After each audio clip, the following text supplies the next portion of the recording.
Hi guys, welcome back to the YouTube channel of Legal Edge After College. All India bar examination की जो first cycle होती है, जो first half में होती है, जिसको यूजुअली जून जुलाई में होना चाहिए, बट होगी, जब भी होगी जुलाई अगस्त के आसपास हो जाएगी. बट क्योंकि अब इसका एग्ज़ाम आने ही वाला है, जुलाई या अगस्त में ऑल इंडिया बार एग्जामिनेशन आपका आ ही जाएगा, तो एक बार डिस्कस कर लेना चाहिए हमें कि इसका पेपर पैटर्न क्या है और इसका सिलेबस क्या है, जिससे आप अपनी तैयारी अभी से स्टार्ट कर सकें. ठीक है, तो सब और ये एग्ज़ाम तो इज़ एन असेंशियल एग्ज़ाम जो सारे ही लॉ ग्रेजुएट्स को देना होता है.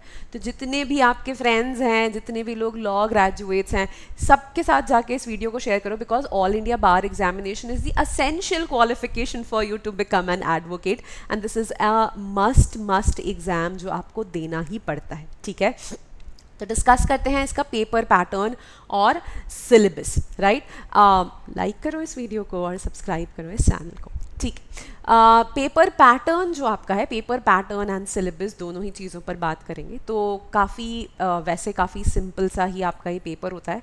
100 MCQ बेस्ड क्वेश्चंस आते हैं यहाँ पर. हर क्वेश्चन के लिए आपको 1 मार्क मिलता है. यहाँ कोई नेगेटिव मार्किंग नहीं होती है. There is no negative marking. Right, this is an open book exam. Open book exam है. ओपन बुक एग्ज़ाम में आप अपने बेयर एक्ट्स लेके जा सकते हैं. You are allowed to take your bare acts for the purpose of this exam. But ये bare acts without commentary होने चाहिए. So this bare act should not have any kind of commentary in them. Without commentary bear acts होने चाहिए. ठीक, general and OBC category के लिए 45 marks यहाँ पर क्वालिफाइंग है एंड SC ST कैटेगरी के लिए 40 मार्क्स क्वालिफाइंग मार्क्स हैं. यहाँ पर पेपर का पर्पस सिर्फ पेपर क्वालिफाई करना है. अगर आपने पेपर क्वालिफाई कर लिया, अगर आपके 45 प्लस मार्क्स आ गए, तो आप all India bar examination qualify कर लेंगे और फिर आप एक परमानेंट एडवोकेट की तरह रजिस्टर हो जाएंगे, परमानेंट लाइसेंस्ड एडवोकेट बन जाएंगे. राइट, बट अब बात करें, पहले चलिए सिलेबस डिस्कस करते हैं, फिर बात करते हैं कि पेपर का डिफ़िकल्टी लेवल कैसा रहता है.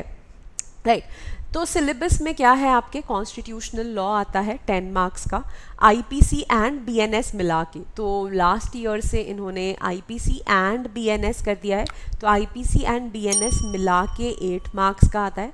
CRPC एंड BNSS मिला के 10 मार्क्स का आता है. CPC 10 मार्क्स का रहता है. Evidence act plus again BSA मिला के 8 मार्क्स का होता है. ADR 4 मार्क्स का आता है. फैमिली लॉ 8 मार्क्स का आता है. फैमिली लॉ में हिंदू लॉ, मुस्लिम लॉ, राइट, सक्सेशन के प्रोविजंस, वो सब कुछ यहाँ पे पूछा जाता है. Public interest litigation 4 marks. Administrative law 3 marks का. प्रोफेशनल एथिक्स 4 मार्क्स का आता है. ठीक है, तो यहाँ पर अगर हम सबसे इंपॉर्टेंट सब्जेक्ट्स की बात करें तो constitution 10, IPC, CRPC, CPC, evidence act and family law, ये आपके सबसे ज़्यादा इंपॉर्टेंट सब्जेक्ट्स हैं. ठीक, फिर इसके अलावा आता है कंपनी लॉ 2 मार्क्स का, एनवायरमेंटल लॉ 2 मार्क्स का, साइबर लॉ जिसमें इंफॉर्मेशन टेक्नोलॉजी एक्ट से क्वेश्चंस आते हैं वो 2 मार्क्स का आता है. Labour and industrial law 4 marks का. Law of torts including motor vehicle act and consumer protection act 5 marks का. टैक्स आता है 4 मार्क का. Contract, SRA, property which is transfer of property law and negotiable instruments act 8 marks का आता है. Land acquisition 2 marks का. IPR 2 marks का. Right, and that makes the entire paper of 100 marks. अब पेपर डिफ़िकल्ट कितना होता है, तो पेपर मैं ये नहीं कहूँगी कि बहुत डिफ़िकल्ट पेपर आता है, नहीं, बहुत डिफ़िकल्ट पेपर नहीं आता. ओपन बुक पेपर होता है. ओपन बुक का मतलब ये नहीं है कि आप अपने नोट्स लेके जा सकते हैं, नहीं, आप सिर्फ बेयर एक्ट्स लेके जा सकते हैं.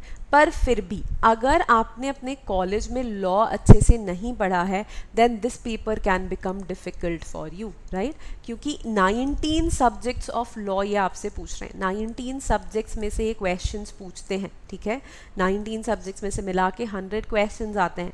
पर ये 19 सब्जेक्ट्स क्या आपको याद है? क्या आपके पास अगर इनका बेयर एक्ट भी है तो क्या आप इनको आंसर कर पाएंगे? तो ये थोड़ी सी प्रॉब्लम होती है जो स्टूडेंट्स फेस करते हैं AIB के एग्ज़ाम में. और last year I think 75,000 students AIB के एग्ज़ाम में फेल हो गए थे, जो कि काफ़ी डिसहार्टनिंग नंबर था. राइट, तो तो इसीलिए अगर आप इंटरेस्टेड हैं, अगर आपको थोड़ा गाइडेंस चाहिए, तो आप toprankers.com पे जाके ऑनलाइन कोर्सेज़ पर जाके यहाँ पर हमारा ऑल इंडिया बार एग्जामिनेशन का भी एक ऑनलाइन रिकॉर्डेड कोर्स है। ये कोर्स में आप एनरोल कर सकते हैं। यहाँ सारे ही सब्जेक्ट्स आपको रिकॉर्डेड फॉर्मेट में मिलेंगे, जिससे आपकी एक अंडरस्टैंडिंग क्रिएट हो जाएगी और आप बहुत ईजीली AIB को फर्स्ट अटैम्प्ट में क्लियर कर लेंगे। मतलब AIB एज एन एग्ज़ाम एक ऐसा एग्ज़ाम है जिसको आपको बहुत ईजीली फर्स्ट अटैम्प्ट में क्लियर कर लेना चाहिए, है ना। तो छोटी मोटी गाइडेंस अगर आप ले लोगे तो बहुत आराम से आप इस एग्ज़ाम को एक बार में क्लियर कर लोगे। ठीक, आई होप कि आपको एग्ज़ाम पैटर्न और सिलेबस समझ में आ गया होगा। अगर आपको सिलेबस या एग्ज़ाम पैटर्न से रिलेटेड कोई भी डाउट है, you can put that in the comment sections below. These are our social media platforms. So this is the Telegram channel. You can enroll, you can follow us on Telegram, Instagram for current updates, for recent updates, for things which are going on in the legal fraternity. This is our YouTube channel, so you can subscribe to the YouTube channel, and please subscribe to the YouTube channel.